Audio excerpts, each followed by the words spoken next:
back to Whine About It. What are we doing? It is Sam's turn to be the victim of Ask Me Anything. Dun dun dun. So I've put together a couple questions in my wonderful sound bowl, and you get to pick them, and these are the questions that I'd like to ask you. Okay, so I'm picking it out. Yeah. Okay. Make it a good one. Okay. It's a 25% chance. Is it? Okay. I know, it's a big deal. I'm actually nervous. I don't think you should be nervous. Okay. How was the transition from being a stay-at-home mom to a working mom? This is a good question, actually. Okay, good. Actually. It was just like actually a good one. Yeah. Actually. Okay. The transition from being a stay-at-home mom to a working mom. Yeah, tell me about it. So, I don't know. The end. So I say I don't know because I feel like I haven't done either one with the best amount of balance.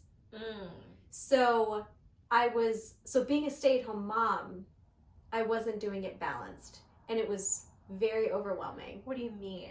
Okay, when you say, so like balance. In the parenting styles that I have found myself evolving through from like the first child to where I am now with the youngest, like I've not given a lot of independence when I should have.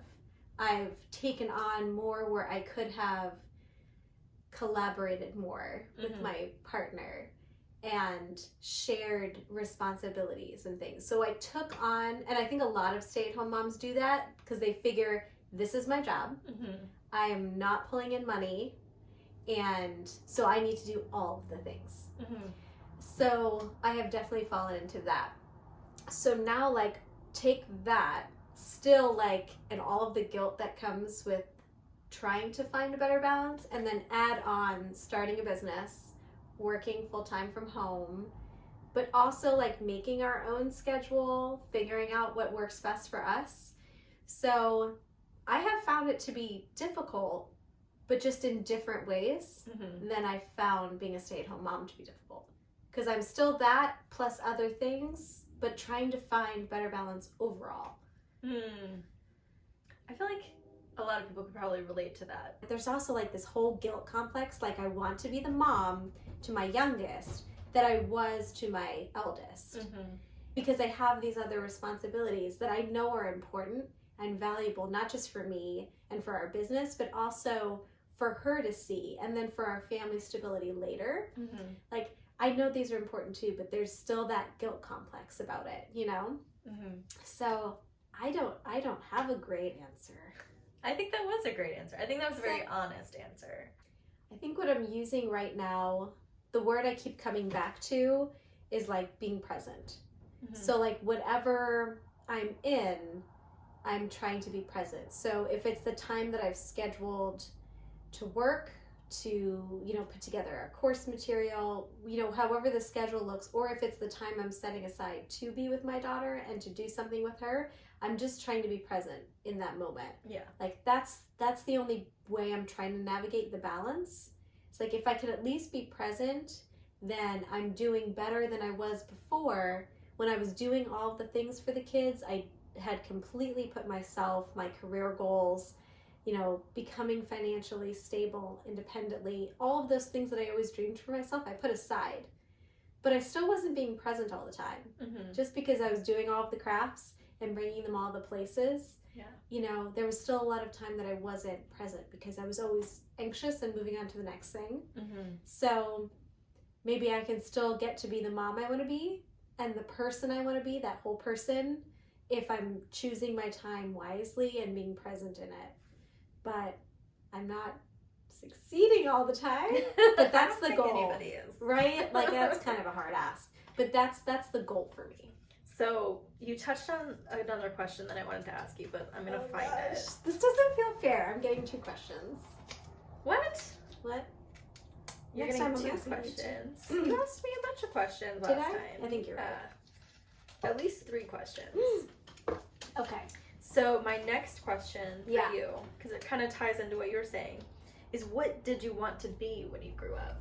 Oh, I love this question. Okay. All right, so funny enough, okay, so I've never told anybody this. So when I was, I know, this is special. You're special. So when I was really little, my grandparents lived in Pennsylvania. So we would go up maybe like one weekend a month. And it was like the only thing outside of my little bubble of places I would go. We didn't like travel a lot when I was little. Mm-hmm. So, and it was just very different because it was in the middle of the woods. There were like bears and deer, and like from Long Island, I had never seen anything like that. Right, yeah. So it was just like vastly different. For me now, it's just like whatever. Yeah. But for me then, it was totally different. So like I had no concept there of like, do they have doctors here? Do they have like, where do they go to buy things? Because it was just, you had to drive so far. Mm-hmm. So I used to tell my grandparents all the time that I wanted to be a doctor and move in their neighborhood so they had someone there that if they needed something they could go to. Oh. Which I feel like I haven't thought about in a really long time. But like, and I have no business going into the field of being a doctor. That is not for me. Not medical school for you? No, and like I knew it then, but I just wanted to be useful to others. And like, so being like my little mind at that time, like, you need a doctor. yeah, you probably need that. So I guess I have to do that. I don't want to, but I guess I'll have to do that. Because you really need that. Oh, poor little baby Sam. I It's know. just like, how can I'm I just here help? for you. I got over that real quick, don't worry. Pre-puberty was like, Yeah. not for you. And then your teenage years were like, absolutely no. Absolutely no one else. And then I really wanted to be an English teacher. So that sort of set the course where then I went and got my degree in English Lit and also art history, because I realized I think being an English teacher would be really smart, but my passion was really for the arts. Mm-hmm. So I'll just like do both at the same time, just in case I get the confidence to actually do something I want. And I didn't use either of them, which is like kind of hilarious, but also not funny at all. But what I find really interesting that I've never thought of before until now that I'm unpacking it is like the idea that my first thought about what I needed to be when I grew up was like something useful to others. And then like the idea of teaching that was how I'm going to connect with other people, and I'm good at English, so I might as well teach it. And like, it's funny how kind of now in our business, it's like, how can I be useful to others? So I'm just thinking about like our business, Yeah. and how we were creating something that's, helpful for others. Yeah. And it's educational as a way to connect with others, but then also pulling on our personal passions and infusing that into it. It's kind of like I'm getting to be what I wanted to be as a kid, but in a very roundabout way. That's kind of beautiful. Right? That makes me happy. Yeah, and if not, that's what I'm going to tell myself. So, I have 2 questions left. Okay. So, hold on. I very stupidly threw the question I just asked you back into the bowl.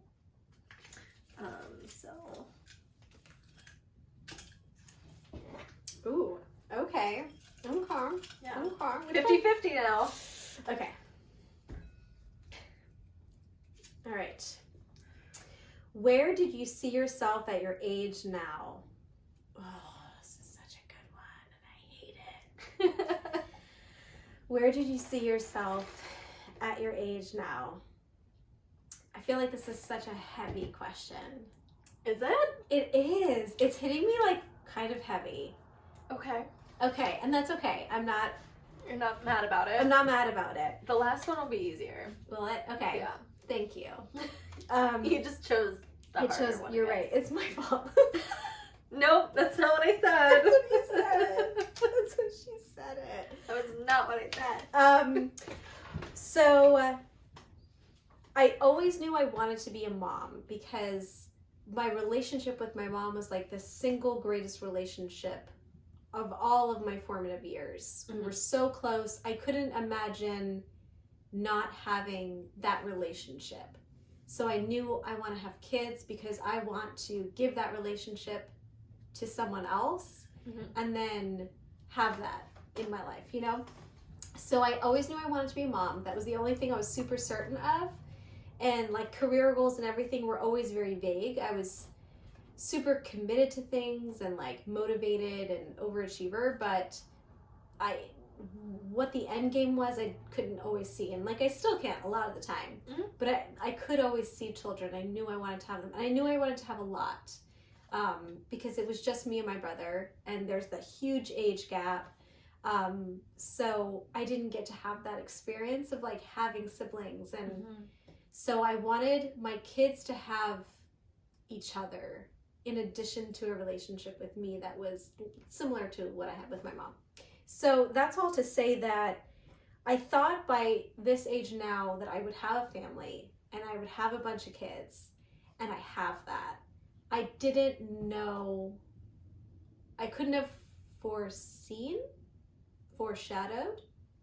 Both? Either work. Either or both. I couldn't have foreseen where my life would have gone to get to this place. So I have all the things. I have, the husband and a house and the kids and a dog. I have all the things I would have imagined. I never would have imagined I would have ever been divorced or have a blended family, or not that that's a bad thing. It's just not what I ever thought would happen. You don't imagine like the hiccups. That's so true. You never think about it like that. Like you never foresee those things coming up. Yeah. You say like, yeah, I'm sure stuff will come up, but like it's not what you imagine it to be, which is why I think when things happen, we go through such a grief period.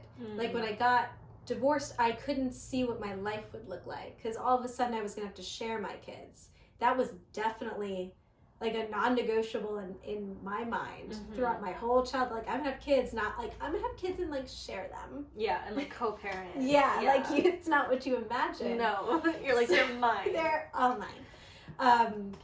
So getting divorced was like a huge grief because then I didn't know what my life would look like. So once I had that moment where things sort of erupted, I realized like, oh, my life is gonna be different. So now, like, I look at it differently. Like, I know the things I would still love to have or the places I would love to go, but I'm not so hung up on exactly what it needs to look like. So I'm content with my life now. And like, it's gonna be a life later, whatever it is. That's true. It does just keep happening. Yeah. So I didn't see myself here, but I'm happy here. I love that. Yeah, I'm cool with that. All right, what's next? You have one more for me? Last question. Last question. How many have I answered? 3. I only have 2 on my forehead. It's okay. Oh, I stole one. Oh, thank you. No, why are we doing this? I'm sorry. Okay. Last question. One. Bringing it all back. Yeah, I thought this was going to be its own thing. Okay. Why wellness? Yeah. Why? Oh, man. I mean, this is probably, they're all valid questions. But like for our business is probably like the most valid because that's the whole foundation and framework of our whole business. It's a wellness education company. So like I have a degree in English Lit. I have a degree in art history. Why wellness? Why wellness? And so that's like the most valid question anyone could ask me. It requires a little bit of a personal story if you're ready. Yes.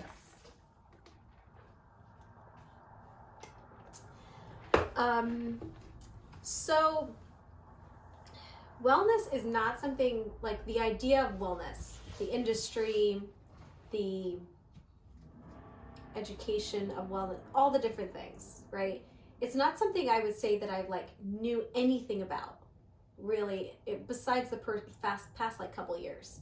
But I knew that I wanted more for myself as a person, and not just like mental health, but the whole person, Right. the whole life. Because I knew, like, when you go to the doctor, like if your knee hurts and you address this one thing, you know, you're not thinking about all the other ways that your body has been affected by this one thing, or all the things that brought you to the place of having an issue with your knee. So growing up, there was a lot of mental health issues within my family that I witnessed. And going back generationally, and that my family's generation witnessed in their parents and stuff. So, and I was always like taking note of it.